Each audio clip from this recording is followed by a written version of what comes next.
మనం ఆనాడు కష్టపడి టిమ్స్ హాస్పిటల్ కడితే ఇక ముఖ్యమంత్రి గారు పోయి రిబ్బన్లు కట్ చేస్తా ఉన్నాడు.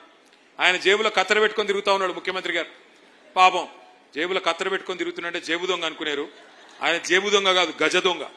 జేబు దొంగలు పాపం చిన్న చిన్న దొంగతనాలు చేస్తారు. ఈయన మామూలు దొంగ కాదు, దండుపాలెం బ్యాచ్ కు నాయకుడు. కాబట్టి ఆయన ఆ జేబులో కత్తెర పెట్టుకొని ఎక్కడ మనం కట్టిన ఫ్లైఓవర్ ఉంటే అక్కడ పోయి రిబ్బన్ కట్ చేస్తాడు. ఎక్కడ మనం కట్టిన బిల్డింగ్లు, టిమ్స్ హాస్పిటల్ లాంటి బిల్డింగ్లు ఉంటే వాటికి రిబ్బన్లు కట్ చేస్తాడు. మనం కట్టిన డబుల్ బెడ్రూమ్ ఇళ్లకు పోయి రిబ్బన్లు కట్ చేసి మేమే ఇచ్చినామని చెప్తున్నాడు. నేను ఈ వేదిక ద్వారా, కూకట్పల్లి వేదిక ద్వారా అడుగుతా ఉన్నా రేవంత్ రెడ్డి గారిని, అయ్యా రేవంత్ రెడ్డి గారు, ఇందిరమ్మ ఇండ్లు అన్నావు కదా, ఇందిరమ్మ ఇండ్లంటివి కదా, ఎస్సీ ఎస్టీలకు 6 లక్షలు ఇస్తా అన్నావు, మిగతా వాళ్ళందరికీ 5 లక్షలు ఇస్తా అన్నావు. హైదరాబాద్ మహానగరంలో ఒక్క ఇందిరమ్మ ఇల్లు నువ్వు కట్టినట్టు చూపెడితే, ఒక్క ఇందిరమ్మ ఇల్లు నువ్వు కట్టినట్టు చూపెడితే నేను శాశ్వతంగా రాజకీయ సన్యాసం తీసుకుంటా, దమ్ముందా రుజువు చేయని చెప్పి నేను వారిని ఇవాళ సవాల్ చేస్తా ఉన్నా. ఒక్క ఇల్లు హైదరాబాద్ మహానగరంలో ఒక్క ఇల్లు ఎక్కడన్నా కట్టినావా, దమ్ముంటే చూపెట్టు. ఉన్న ఇల్లు కూలగొట్టడం తప్ప కొత్త ఇల్లు కట్టే తెలివి లేదు. కానీ చెప్పుకుంటాడు నేను గుంపు మేస్త్రిని అని. గుంపు మేస్త్రి అంటే కడతాడా కూలగొడతాడా అమ్మా నాకు తెలియక అడుగుతా. గుంపు మేస్త్రి అంటే కట్టాలా. వీడెక్కడ గుంపు మేస్త్రి, ఉన్న ఇల్లు కూలగొట్టేటోడు, ఉన్న కొంపలు పుచ్చుకునేటోడు గుంపు మేస్త్రి ఎట్లయితాడు ఆలోచించండి. ఇంకొక మాట కూడా మీరు గుర్తు చేసుకోవాలని కోరుతా ఉన్నా. హైదరాబాద్ లో ఎట్లా రియల్ ఎస్టేట్ పెరిగింది, ఎట్లా ప్రజల సంపద పెరిగింది, మధ్యతరగతి ప్రజలది ఒక్కసారి గుర్తు తెచ్చుకోండి.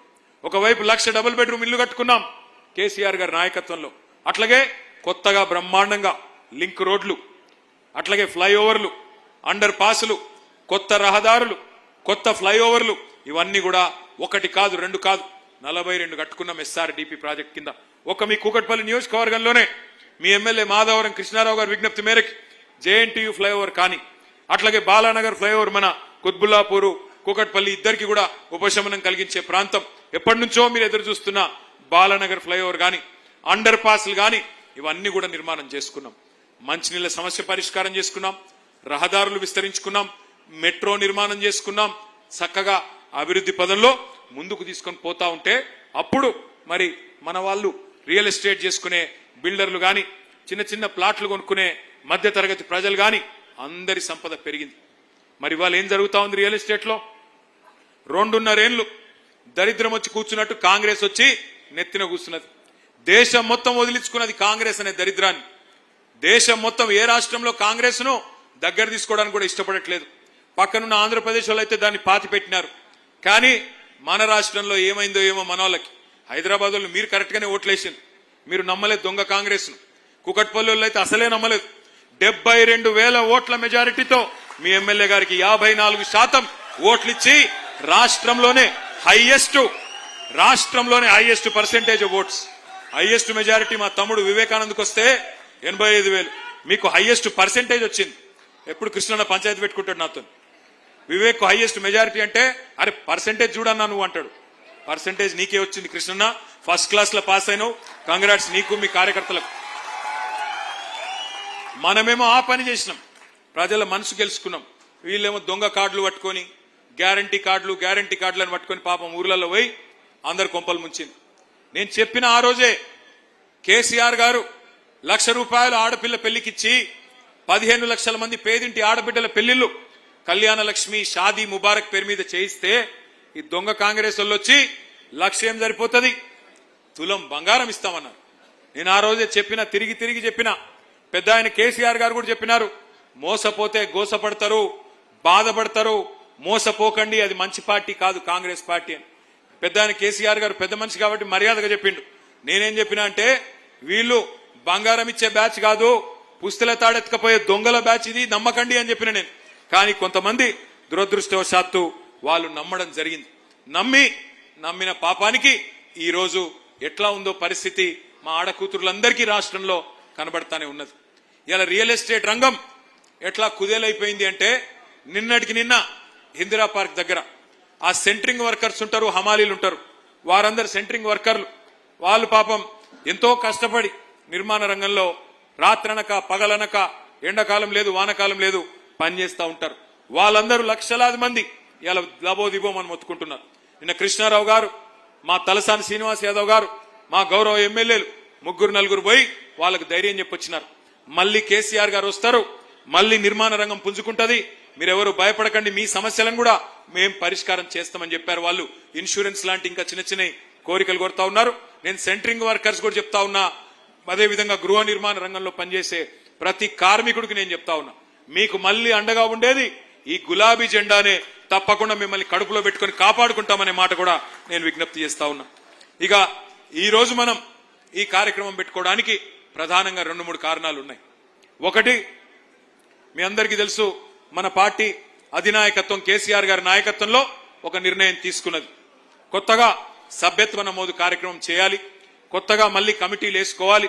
ఎందుకంటే మీ కూకట్పల్లిలో గతంలో 9 డివిజన్లు ఉండేది, ఇప్పుడు 15-16 డివిజన్లు అయినాయి.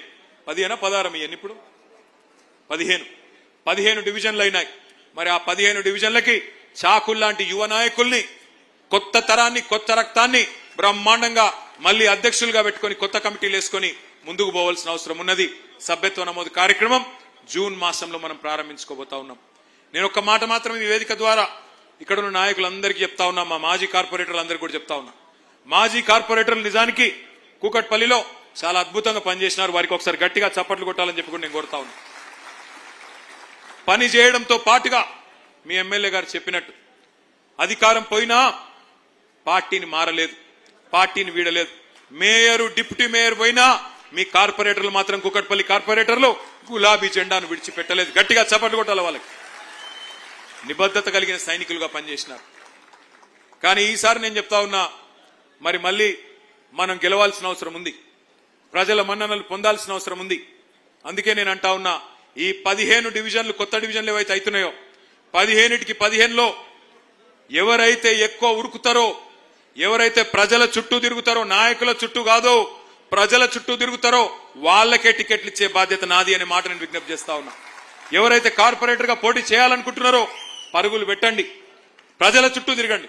సమస్యలు కోకొల్లలుగా ఉన్నాయి, నీళ్లు వస్తలేవు, కరెంట్ చక్కగా లేదు, మళ్ళా వాటర్ ట్యాంకర్ మాఫియా మోపైంది. ఇక దండుపాలెం బ్యాచ్ ముఠా దోపిడీకి అయితే అంతు లేదు. ఒక్కటంటే ఒక్క వాగ్దానం, 420 హామీలు ఇస్తే ఒక్కటంటే ఒక్క వాగ్దానం కూడా నిలుపుకోలేదు. ఒక్క ఇల్లు కట్టలేదు, హైదరాబాద్ లో ఒక్క ఇటుక పెట్టలేదు. కానీ వేలాది ఇల్లు కూలగొట్టి ఇవాళ శనివారం ఆదివారం వచ్చిందంటే హైడ్రా అనే భూతం వచ్చి ఎక్కడ మీద పడి మింగేస్తుందేమో అన్న భయం హైదరాబాద్ లోని పట్టణ పేదల గుండెల నిండా ఉన్నది. అందుకే వారికి ధైర్యం చెబుతూ బస్తీ బస్తీ తిరిగి, గల్లీ గల్లీ తిరిగి మెంబర్షిప్ చేయడంతో పాటుగా ప్రజా సమస్యల్లో పాలు పంచుకునే వారికే టికెట్లు ఇవ్వడం జరుగుతుంది సర్వేల ఆధారంగా అనే మాట నేను మీకు ఓపెన్ గా చెప్తా ఉన్నా. ఎస్, కార్పొరేటర్లు బాగా పనిచేసిన వాళ్ళకు కూడా కొంతమందికి టికెట్లు వస్తాయి, కొంతమందికి రాకపోవచ్చు. డివిజన్లు పెరిగినాయి, రిజర్వేషన్లు మారుతాయి, అట్లాగే మళ్ళీ గవర్నమెంట్ కూడా వస్తుంది. వచ్చినప్పుడు అందరినీ గౌరవించుకునే, అందరినీ కాపాడుకునే బాధ్యత నా మీద ఉన్నది. నేను ఇక్కడికి వచ్చినప్పుడు ఒక తమ్ముడు చిట్టి పంపించండి, అన్నా గతం నుంచి పనిచేసిన ఉద్యమకారులను కూడా కాపాడుకోండి. మీకు కూడా నేను మాటిస్తా ఉన్నా, 10 ఏళ్లు అభివృద్ధి అనే ఒక లక్ష్యం పెట్టుకుని ఒక తపస్సులాగా పనిచేసినాం. కానీ వచ్చే టర్మ్ లో పార్టీకి అండగా నిలబడ్డ ప్రతి కార్యకర్త, ఉద్యమ బిడ్డ కావచ్చు, కార్యకర్తగా ఉన్న వాళ్ళు కావచ్చు, కడుపులో పెట్టుకుని చూసుకునే బాధ్యత మాది. పదవుల రూపంలోనో పన్నుల రూపంలోనో మిమ్మల్ని కాపాడుకునే బాధ్యత మాది. వాళ్ళ పార్టీకి కష్టకాలం వచ్చినప్పుడు ఇంతమంది అండగా నిలబడి మాకు ధైర్యం చెప్తున్నందుకు మీ అందరికీ మళ్ళొక్కసారి నేను శిరస్సు వంచి నమస్కారం చేసుకుంటా ఉన్నా. జూన్ మాసంలో ఈ మెంబర్షిప్ కార్యక్రమం ప్రారంభం అవుతుంది. దాదాపు 45 రోజుల నుంచి 60 రోజుల పాటు మెంబర్షిప్ కమిటీల నిర్మాణం ఈ కార్యక్రమం జరుగుతుంది. బ్రహ్మాండంగా ఈసారి డిజిటల్ పద్ధతిలో చేయబోతా ఉన్నాం. దానికి సంబంధించిన శిక్షణ కార్యక్రమం కూడా మీకు ప్రత్యేకంగా ఏర్పాటు చేస్తాం. బూత్ కి 2 చొప్పున ప్రతి బూత్ లో 2 యువకులకు లేదా యువతులకి ట్రైనింగ్ ఇస్తాం. దానికి ప్రత్యేకమైన శిక్షణ కార్యక్రమం ఉంటుంది. కానీ ఇవాళ నేను ఇక్కడికి వచ్చింది ప్రత్యేకంగా మీ అందరికీ ఒక ముఖ్యమైన విషయం మీకు చెప్పడానికి. కేంద్ర ప్రభుత్వం ఈ మధ్యకాలంలో ఒక కార్యక్రమం తీసుకొని వచ్చింది, స్పెషల్ ఇంటెన్సివ్ రివిజన్. అంటే మన ఓట్లకు సంబంధించిన కార్యక్రమం. ఆ ప్రజెంటేషన్ పెట్టాల్సిందిగా ఆ తమ్ముళ్ళు ఎక్కడున్నారో వాళ్ళు కంప్యూటర్ చూసేవాళ్ళు ఆ ప్రజెంటేషన్ పెట్టాల్సిందిగా నేను కోరుతా ఉన్నాను. మీకు ఆ ప్రజెంటేషన్ ఇవ్వడానికి, అట్లాగే మీ అందరికీ ఈ హ్యాండ్ బుక్ కూడా వచ్చిందా? రాలేదా?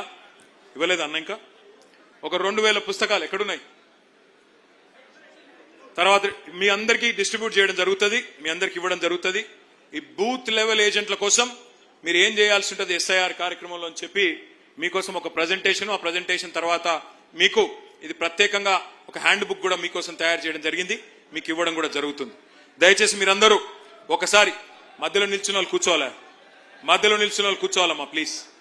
మీరు అడ్డం ఉన్నారు, వాళ్ళ వెనుకోళ్ళ కనబడతలేదు, కూర్చోండి. ఒక్కసారి దయచేసి అందరూ కూడా స్క్రీన్ మీద కాన్సన్ట్రేట్ చేయాలని చెప్పి హృదయపూర్వకంగా మీ అందరినీ కోరుతా ఉన్నాం. ఈ ఎస్ఐఆర్ అంటే ఏంటి? Next slide. అసలు ఎస్ఐఆర్ అంటే ఏంటిది? ఎస్ఐఆర్ అంటే స్పెషల్ ఇంటెన్సివ్ రివిజన్.